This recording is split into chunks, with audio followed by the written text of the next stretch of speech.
Bom dia, pessoal. Aqui é o professor Leder, né? Eu estou gravando essa aula aqui para vocês, essa aula em EAD, que é uma aula sobre tronco encefálico, não é? Como o tronco encefálico participa do controle da pressão arterial e como o tronco encefálico participa do controle da ventilação, tá?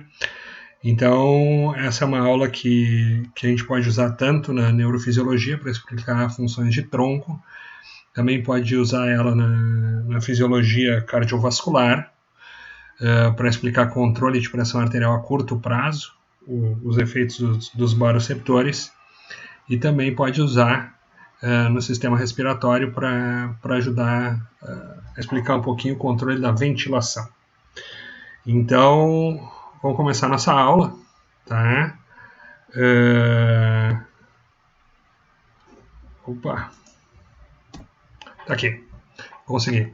Bom, assim, ó, isso é o tronco encefálico, tá? O tronco encefálico é uma região do encéfalo que vai ser composta por bulbo, ponte e mesencéfalo, tá? E o tronco encefálico ele participa de várias funções no nosso organismo. Mas assim, de um modo geral, o tronco encefálico participa de funções vitais, tá? O que são funções vitais? Por exemplo, o controle da pressão arterial é uma função vital. Outra função que é vital é o controle da ventilação, também é uma função vital. Existem várias outras funções que são funções de tronco, não é? Que hoje não nos parecem vitais, mas que também são vitais. Por exemplo, chorar é uma função vital. Mas por que chorar é uma função vital? Imaginem um bebê, ele tem que chorar para avisar tudo que acontece com ele, não é? Para avisar que ele quer mamar, para avisar que ele está passando frio, enfim, para ele ter uma comunicação com a mãe. Isso é um exemplo de uma função vital controlada por tronco cefálico e que não é tão óbvia para a gente hoje em dia. Mas o foco dessa aula é o controle da pressão arterial e o controle da ventilação, tá bom? Para que a gente entenda o controle de pressão arterial, a gente tem que entender primeiro o seguinte: o que é a pressão arterial? A pressão arterial é a pressão que o sangue exerce nas artérias. Mas essa pressão que o sangue exerce nas artérias pode ser mostrada através de uma equação. Então aqui a gente tem uma equação que mostra o que é a pressão arterial. A pressão arterial ela é o produto do débito cardíaco multiplicado pela resistência periférica total. Ou seja, quanto maior for o meu débito cardíaco, maior a minha pressão arterial. Quanto maior for a minha resistência periférica, maior a minha pressão arterial. Mas assim, o que é esse débito cardíaco? O débito cardíaco nada mais é do que a quantidade de sangue que o coração bombeia em um minuto, tá? Então, é muito simples a gente entender esse conceito. Imaginem que o sistema circulatório seja um sistema fechado, tá? É uma tubulação fechada. E essa tubulação fechada, vocês imaginem o seguinte, que durante um minuto passem 5 litros por essa tubulação fechada, tá? Em uma outra situação, ao invés de passar 5 litros por essa tubulação fechada, passem 50 litros por essa tubulação fechada. O que vai acontecer? Quanto mais sangue passar por essa tubulação fechada, maior é o débito cardíaco e maior é a pressão arterial. Tá? Outra coisa, outra variável dessa pressão arterial é a resistência periférica total. Quanto mais resistência eu tiver à passagem de sangue, maior é a minha pressão arterial. Ou seja, quanto menor for o calibre dos meus vasos, quanto mais estreitinho for a passagem do vaso ali, mais difícil é para o sangue passar. E aí vai acontecer o quê? Maior é a pressão arterial. Vocês imaginem, por exemplo, que vocês tenham que passar 5 litros de sangue, tá? Por um sistema que tem um calibre normal, tá? Vai haver uma determinada pressão arterial. Mas se vocês tiverem que fazer o seguinte, se vocês tiverem que passar esses mesmos 5 litros por um sistema muito apertado, vai acontecer o quê? Vai aumentar essa pressão arterial. E por sua vez, se vocês vasodilatarem, se vocês fizerem o seguinte, se vocês passarem esses mesmos 5 litros, mas por um sistema muito aberto, por vasos muito vasodilatados, não vai cair a resistência periférica, não vai cair a resistência que os vasos opõem a passagem do sangue, menor é a pressão arterial, tá? Se vocês forem decompor essa equação, vocês têm o quê? O débito cardíaco, ele é o produto da frequência cardíaca multiplicada pelo volume sistólico. Então, o que a gente tem aqui? Se a gente for decompor essa equação, vocês vão ver o quê? Quanto mais eu aumento a frequência cardíaca, mais eu aumento a pressão arterial. Quanto mais eu aumento o meu volume sistólico, ou seja, a quantidade de sangue que é ejetada pelo coração a cada batimento, maior a pressão arterial. E quanto mais eu aumento a resistência periférica, mais eu aumento a pressão arterial. Depois, à medida que vocês forem aprendendo mais fisiologia cardiovascular, vocês vão ver que existe uma série de situações, por exemplo, onde eu posso ter a resistência periférica aumentada, a pressão arterial aumentada e a frequência cardíaca já não está tão aumentada, tá? Pode estar até diminuída. Então, mas esse é um conceito básico, isso é uma equação básica para quem está começando a entender fisiologia cardiovascular, não é? Entender como esse sistema funciona, tá bom? Bom, então assim, ó, aquele tronco encefálico ele tem que coordenar essa pressão arterial, ele tem que regular essa pressão arterial. Só que ele tem que se comunicar com os vasos. Então, a gente precisa de fibras que vão até os vasos, não é? E saibam dos vasos qual é a informação de pressão arterial, tá? Então, o que se fala muito na fisiologia? Se fala muito em baroreceptor, ou vocês vão ouvir também falar em baroceptor, tá? O que é histologicamente um baroreceptor, tá? O que é um baroreceptor? Um baroreceptor é basicamente o seguinte, aqui vocês têm uma representação de um vaso, eu tentei achar alguma imagem que mostrasse isso de um modo bem didático, não consegui, tive que desenhar, tá?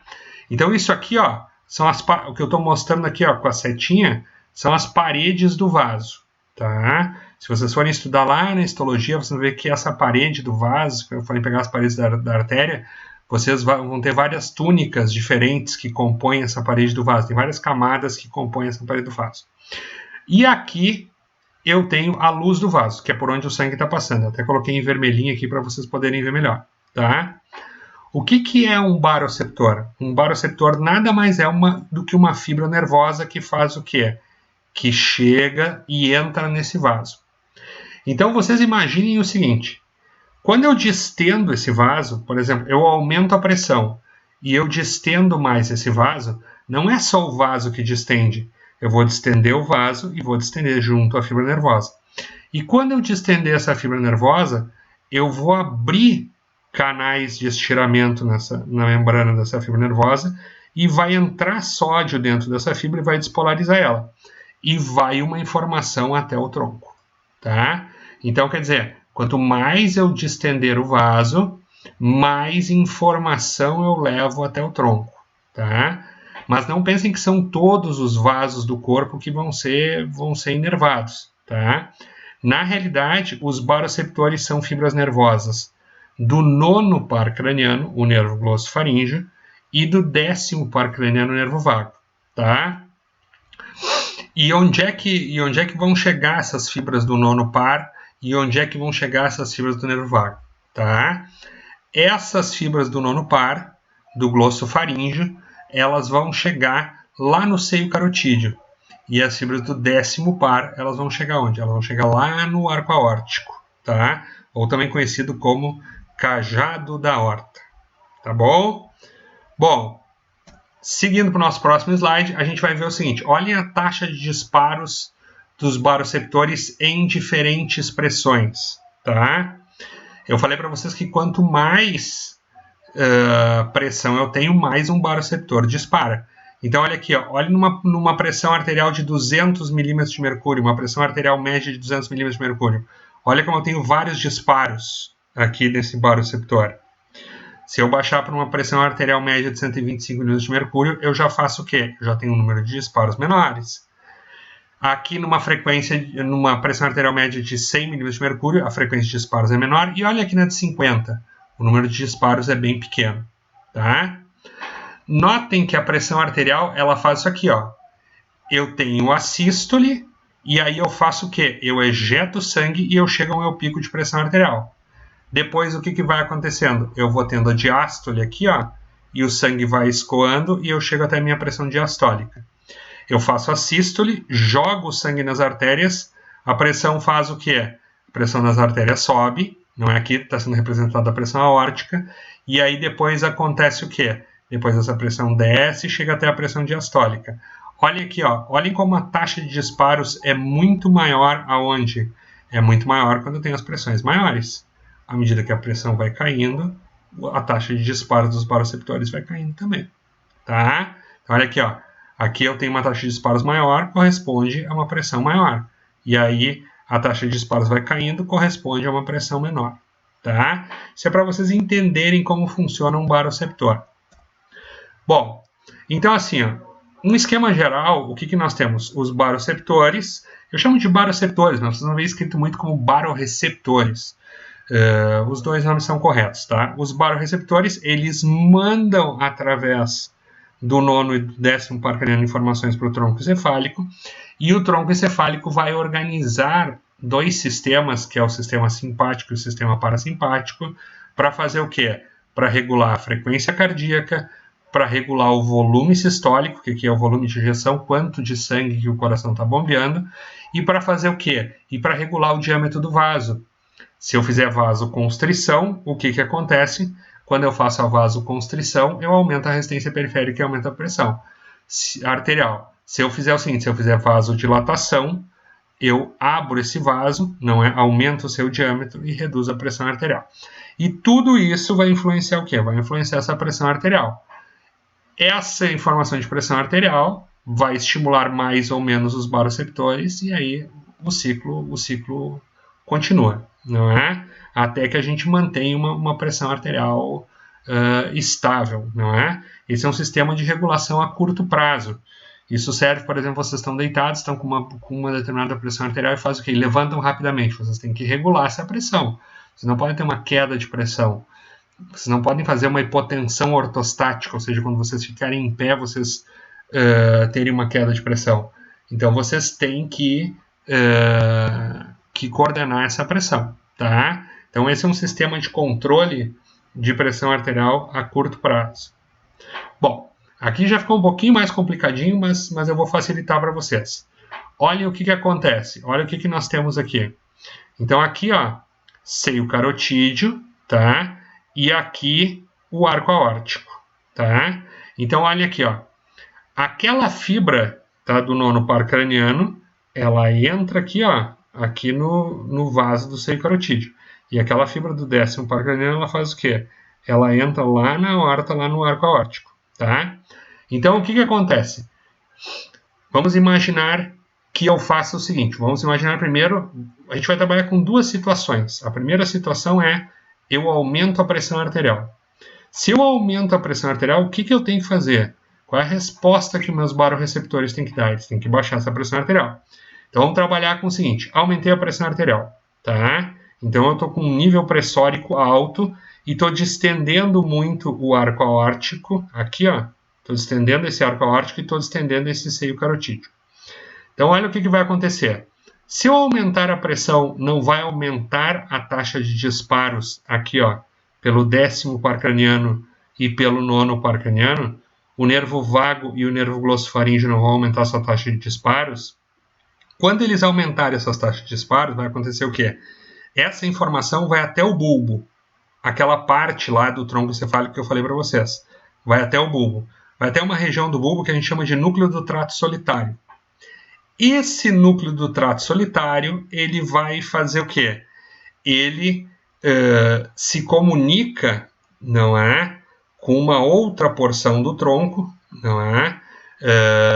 Ele vai se comunicar com outras porções do tronco e vai fazer o quê? Olha aqui, ó. Ele se comunica com essa porção aqui, ele faz uma sinapse excitatória e aqui eu tenho um interneurônio inibitório, tá? Que vai fazer o quê? Nessa região aqui, ó, que a gente chama de bulbo rostral ventrolateral. Por que tem esse nome, tá? Bulbo rostral ventrolateral. Bulbo porque fica no bulbo, tá? Rostral é porque fica à frente do bulbo, não é? Fica na porção mais rostral, tá? ventro porque ele está ventral aqui, ó, olhem, e lateral porque ele está lateral.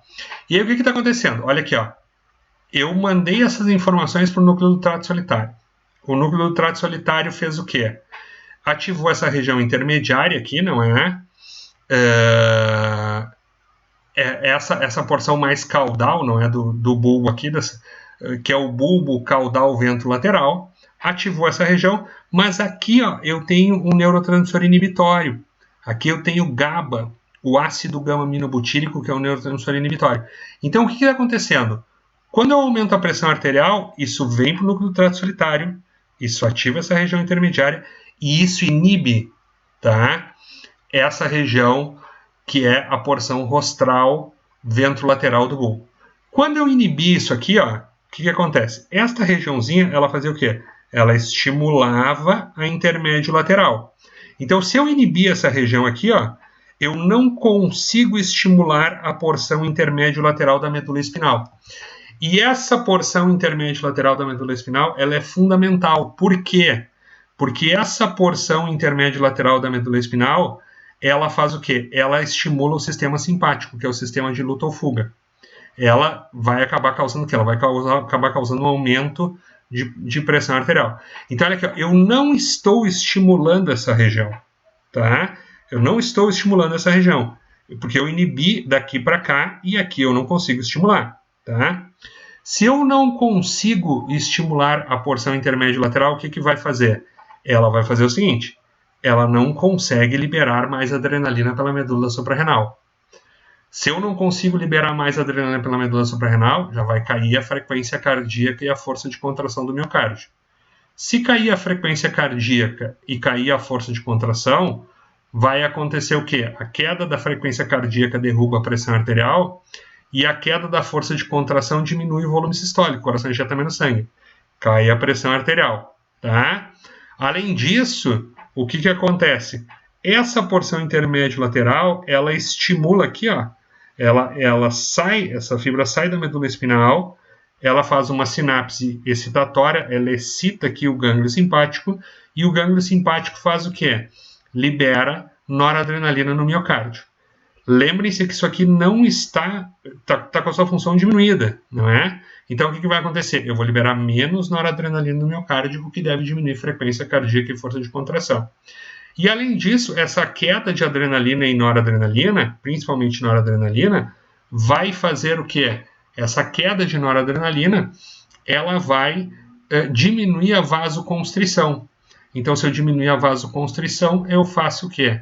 Eu tenho vasodilatação. E aí eu vasodilato e a pressão arterial cai. Então, olha só, qual era o problema inicial? Eu tinha um aumento de pressão arterial, aqui aumentou a pressão arterial, eu distendi mais essas estruturas, tá? E aí, quando eu distendi mais essas estruturas, tá? O que aconteceu? Eu distendi mais essas estruturas e elas acabaram desativando o sistema simpático, reduzindo a frequência cardíaca, reduzindo a força de contração do miocárdio e causando vasodilatação. Com isso, a pressão arterial cai, tá? Agora vamos pensar tudo ao contrário. Vamos imaginar o seguinte, vamos imaginar que a pressão arterial caiu. Caiu a pressão arterial. Então a taxa de disparos no 10º e no 9º par craniano é menor, porque está passando menos sangue aqui no seio carotídeo e menos sangue aqui no cajado da aorta. Então, se eu diminuo essa taxa de disparos, vai menos informação para o núcleo do trato solitário. O número de potenciais de ação para o núcleo do trato solitário é menor. E aí ele estimula menos essa porção intermediária aqui do bulbo. Quando ele estimular menos essa porção intermediária do bulbo, vai acontecer o quê? Esse neurônio GABAérgico não é tão estimulado. Esse neurônio inibitório não é tão estimulado. E aí a porção rostro-ventro-lateral do bulbo fica ativada. E aí quando ela ativa, o que vai acontecer? Ela ativa a porção intermédio-lateral da medula espinal e faz o quê? Libera mais adrenalina pela medula suprarrenal, que aumenta a frequência cardíaca, aumenta a força de contração do miocárdio, aumenta a pressão arterial, libera mais adrenalina pela medula suprarrenal, libera mais noradrenalina pelas fibras nervosas, não é? Que também vão aumentar a frequência cardíaca e força de contração, e essa noradrenalina vai fazer o quê? Vai fazer vasoconstrição. Então, olha só, aí eu tenho elementos que fazem o quê? que vão aumentar a pressão arterial. O problema inicial não era uma queda de pressão arterial aqui, tá? Não caiu a pressão arterial, então eu passo a ter o quê? Eu passo a ter um aumento de pressão arterial após essa queda, tá? Tudo isso para estabilizar a pressão arterial. Notem que esse sistema não afeta só o sistema simpático, ele afeta também o parasimpático. Vou mostrar já para vocês aqui, ó. Então, olha aqui, ó. Esse núcleo dorsal do vago, ele faz o quê? As informações que chegam nele, desse núcleo dorsal do vago, eu tenho o quê? Eu tenho fibras que vão ajudar a formar, não é? Vão se projetar, não é? Para o núcleo... lembre-se que as fibras chegam no núcleo do trato solitário, né? As fibras do 9º e do 10º par craniano. Esse núcleo do trato solitário se comunica com dois núcleos, com o núcleo ambíguo, tá? E com o núcleo motor dorsal do vago. Esses núcleos vão fazer a saída do nervo vago, tá? O nervo vago é um nervo que tem esse nome porque, quando foi dado o nome para ele, se dizia que ele tinha uma distribuição vaga pelo corpo. Esse nervo é um nervo que inerva uma boa parte das vísceras e no coração ele faz o quê? Ele libera acetilcolina que reduz a frequência cardíaca. Essa é a grande função do nervo vago, tá?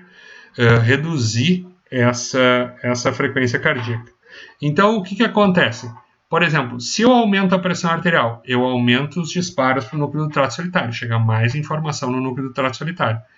E esse núcleo do trato solitário vai fazer o quê? Ele vai ser estimulado e ele vai estimular o nervo vago. Quando ele estimular o nervo vago reduz a frequência cardíaca. Tá? Se por um acaso a minha pressão cair, eu faço o quê? Chegam uma quantidade menor de informação, uma quantidade menor de disparos no núcleo do trato solitário e vai acontecer o quê? Com isso eu não consigo frear, não consigo ativar o nervo vago, não é? E aí acontece o quê? Se eu não ativo o nervo vago, se eu liberar menos acetilcolina no miocárdio, a minha pressão arterial ela vai tender a aumentar. Então notem que não é só um controle via sistema simpático, é um controle também via sistema parasimpático.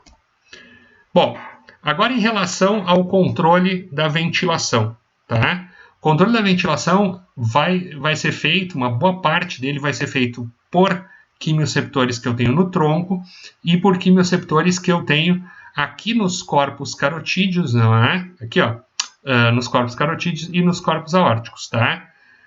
Pela localização anatômica, vocês já podem notar o seguinte, que obviamente isso aqui também vai... Opa, peraí. Vocês podem notar que isso obviamente vai pelo 10º par craniano no nervo vago e essa informação vai pelo glossofaríngeo, tá? Então, o que acontece? Sempre que eu tiver uma situação... Eu tenho o seguinte, eu tenho uma queda dos níveis de oxigênio, eu tenho um aumento dos níveis... Isso no plasma sanguíneo, tá? Se caírem os níveis de oxigênio no plasma, se aumentarem os níveis de CO2, tá? E quando eu aumento os níveis de CO2, lembrem-se, CO2 se mistura com água, gera H2CO3. O H2CO3 ele vai se separar e vai gerar íons hidrogênio e HCO3. Quando ele gera íons hidrogênio, o que vai acontecer? Quanto mais íons hidrogênio eu tenho, menor é o meu pH, mais ácido fica, tá? E esse sistema também monitora, não é, os níveis de íons hidrogênio. Então, o que acontece? Se por um acaso eu tiver uma queda dos níveis de oxigênio, detectada aqui por essas duas estruturas, se eu tiver um aumento da pressão de CO2, da PCO2, tá, detectada por essas estruturas, e se eu aumentar a quantidade de íons hidrogênio, vai acontecer o quê? Essas fibras disparam, vão até o tronco encefálico e fazem o quê? E vão aumentar a ventilação, vão fazer com que eu ventile mais, tá? Mas o que é esse corpo aórtico e o que é esse corpo carotídeo, não é? Aqui a gente tem um gráfico só mostrando o seguinte, eu tenho aqui ó, a PO2 arterial, tá? E olhem aqui, ó, olhem a taxa de disparos que eu tenho dessas fibras, não é? Quando a pressão de oxigênio cai. Se cair a PO2 arterial, eu faço o quê? Eu aumento a taxa de disparo. Isso está indicando o quê? isso está indicando que está faltando oxigênio para o organismo e eu tenho que aumentar a taxa de disparo para aumentar a ventilação. O que é aumentar a ventilação? É aumentar a frequência respiratória e aumentar a amplitude ventilatória. O que é frequência respiratória? O número de incursões ventilatórias que eu tenho por minuto, o número de vezes que eu respiro por minuto, e frequência respiratória e amplitude ventilatória é a quantidade de ar que eu coloco para dentro dos pulmões a cada ventilação. Tá? Aqui a gente tem uma representação, não é, do que é esse corpo carotídeo, tá? Esse corpo carotídeo ele tem células do tipo 1 e células do tipo 2. Ele é basicamente sistema nervoso. Essa célula do tipo 1, a glômica, ela é muito parecida com neurônios, não é? E a célula do tipo 2 é uma célula glial. Então, o que vai acontecer? Se falta oxigênio para essa célula, se aumenta o CO2 e se aumenta a quantidade de hidrogênio, baixando o pH, ela faz o quê? Ela libera catecolaminas, não é? Libera adrenalina, noradrenalina e dopamina, não é? E ativa as fibras nervosas, não é? Aqui no caso, vai ativar a fibra do glossoffaríngeo, isso vai até o tronco e vai aumentar a ventilação, tá? Nós também temos quimioreceptores no tronco encefálico. O tronco encefálico também faz essas detecções, então os aumentos de CO2 e o aumento de hidrogênio com a queda do pH também fazem o quê? No tronco encefálico vão aumentar a ventilação. Tá bom? Bom, eu acho que esse é um bom resumo sobre o conteúdo, mas assim, ó, não tem como saber tudo só nessa videoaula, tem que estudar. Por isso eu estou colocando essa bibliografia aqui para que a gente possa se basear e possa seguir adiante. Tem que ler a bibliografia, tem que ver a videoaula, tem que estudar um pouco mais, tá? E tudo vai dar certo, tá bom? Muito obrigado, pessoal.